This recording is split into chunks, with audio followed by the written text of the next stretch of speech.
Read it. Entitled Parents, Your House Burning Down is Traumatizing My Kids. So this story happened years ago, but recently there was a bit of an update and I've just needed to get it off my chest. When I was 17, our house burned down. We were actually still in it when the fire started. On a side note, if you have one of those huge old TVs, get rid of it. But thankfully a passerby woke us up before the fire had spread too far for us to escape. So here we were, outside of our home watching firefighters try to save it, when I noticed my next door neighbor filming the whole thing. Now back then I still lived at home, and we lived in a small village where everyone knew their neighbors, so I knew who this was, and I decided to confront him. I walked over to him and asked why he thought it was okay to film this. He first gave me some bullshit about how this was a one-time occurrence, but then he seriously started telling me how traumatizing this whole thing was to his children. In detail. He told me how they'd probably never feel safe again, living next to our house, how terrible it was that they'd had to wake up to seeing a house burn down. All the while he seemed to be completely oblivious as to who he was telling his sad story to. Here I was, watching our family home burn down, my mother in hysterics, my little sister crying, and this man feels the need to tell me how this fire was really bad for his kids. I wish I could say I let him have it, but I was just too taken aback to respond. And just to clarify, we lived in a neighborhood where all the houses had huge patches of land, so while he was our next door neighbor, our houses were far apart, and there was no risk of the fire jumping to his house. That worry I would have understood at least. So, the update: a few months ago, my mom and I were talking about the fire, and she mentioned a part of this story that I'd never heard. After the fire, we had to move into temporary housing while our house was being restored. Now, as I said before, we lived in a village where everyone knew each other, so we were still regularly in our old neighborhood, visiting our neighbors. It turns out this guy had planned on suing my family for inflicting emotional damage. Yes, for having our house burned down next to him. He was going to sue us, while we had lost everything, for the emotional harm it caused his family.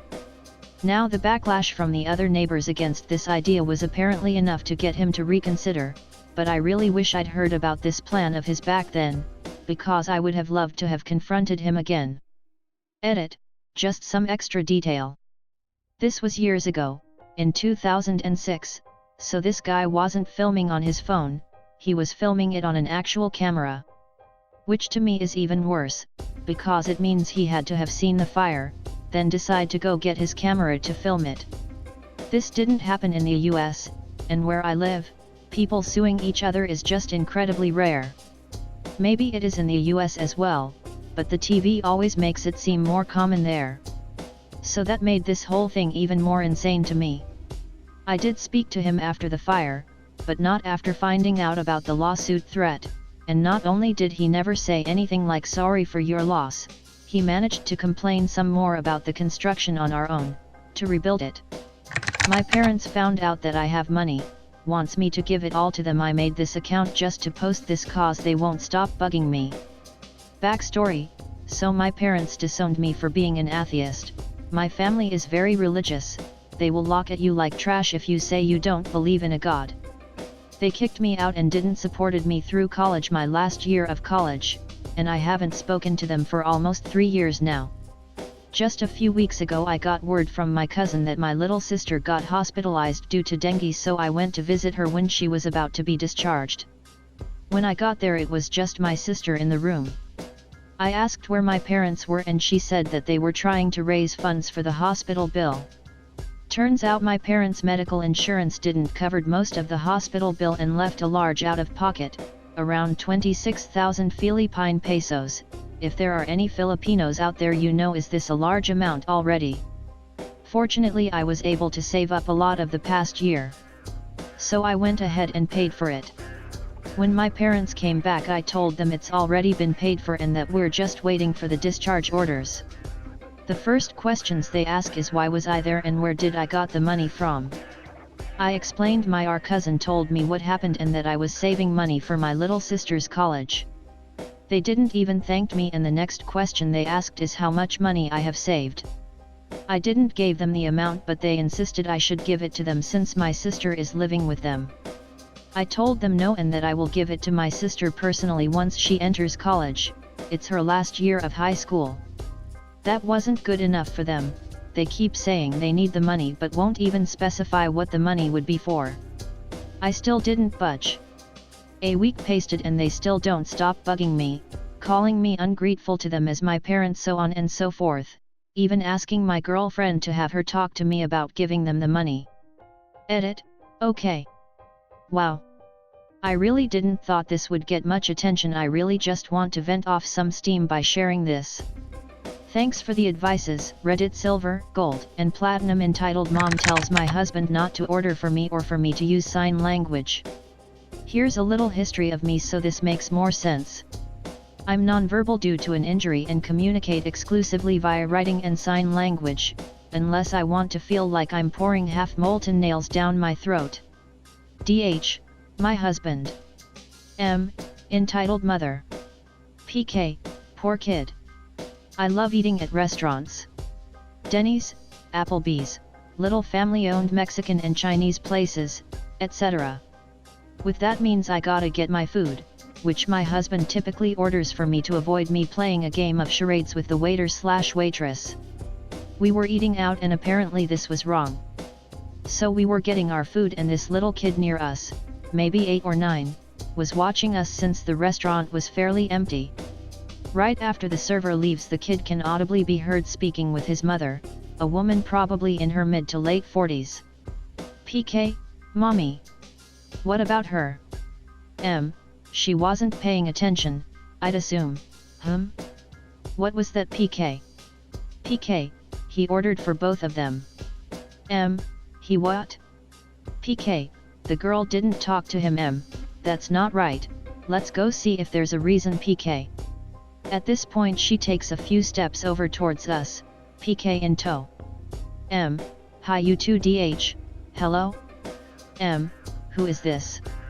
She motions towards me, your girlfriend? DH, close enough, do you need something? M, do you do that often? DH, do what often? M, order for her? DH, all the time. M, could you please stop that? DH, I'd rather not. M, I'm asking nicely. PK, can she not talk? DH, Basica. M cuts him off, just don't do it again, I don't want my kid to grow up to be some barbarian. DH, no, feel free to leave us alone. She leaves with a huff and that seemed to be it for the night at first. As we got our food we started talking, signing, both clearly a little confused about what this strange woman's issue was. Now, when I'm saying crazy in sign language I use the ever-known finger pointing to head crazy, which I happened to start using right as she reapproached us. M, what are you two doing? DH, please go away ma'am. M, I'm not going to let you teach my kid gang signs. So stop it. DH, we're not teaching anything, it's SIM, I don't care what it is, stop it. Just talk like normal people. She physically put air quotes on the word talk, classy. She soon walked away, and we continued our conversation with her angrily staring at us and trying to shield her kid from the terrific gang signs up until they left. On behalf of all people who don't talk, I'd like to apologize for encouraging gang culture. /s breastfeeding isn't allowed if you're a teen mom. So back in high school one of my closest friends got pregnant and gave birth to the sweetest baby boy. She stopped going to school for a while to take care of her kid but still did online school so she could graduate with her class. One thing we would do is go to one of the local food places near the high school on Fridays, and today we decided to go to this nice Chinese place that I frequent regularly and the little old Asian lady knows me by name. This Chinese place has a sticker on the front door that says something like breastfeeding will always be allowed, which is great since that's what my friend is more comfortable doing for her baby. After we ordered our food and hung out in this little waiting area when the baby gets all fussy, she takes out the little cover and covers her baby in her chest as she starts to feed him. We keep talking until this woman and her son, who had to be around 10, comes in. I recognize the kid as one of the kids I looked after when I used to volunteer at a youth center. He comes up to me and starts talking to me and then asks my friend what she's doing with the baby. Before my friend could answer, the boy's mother cuts in. A disgusting thing is what she's doing. Don't you know better than to do that in public? And why are you even doing that if you are only a kid?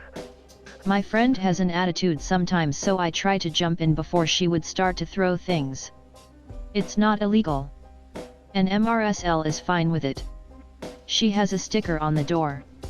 Mrs. L being the little old Asian lady by the counter who was just ogling the baby a second ago. She smiles at us and continues to write some stuff down. The mother wasn't happy about this and continues with her BS. I'm sorry, but I'm just not okay with a baby breastfeeding another baby. Can you please just stop? She says in frustration. Mrs. L finally cuts in and in her broken English she says nursing baby is a beautiful thing. You have problem, you leave. She then taps the order on the window that leads to the kitchen and apologizes to my friend for the woman's nasty behavior. She then looks at the boy who is still next to me and says jokingly, "Your mother, she dummy right?" This makes the boy laugh and the mother just grumble in her seat, trying to stay as far from us as she could. When my friend finished and we grabbed our food, MRSL threw in an extra order of eggs rolled since they were my friend's favorite. Everything was fine until Monday came and I saw the boy again. He pulls me off to the side and tells me that his mom said she doesn't like me or my friend. I just ask him if he still likes me and he says yes. Yay, that's it for Read It today. And the dad joke of the day is, "Dad, did you get a haircut?" No, I got them all cut.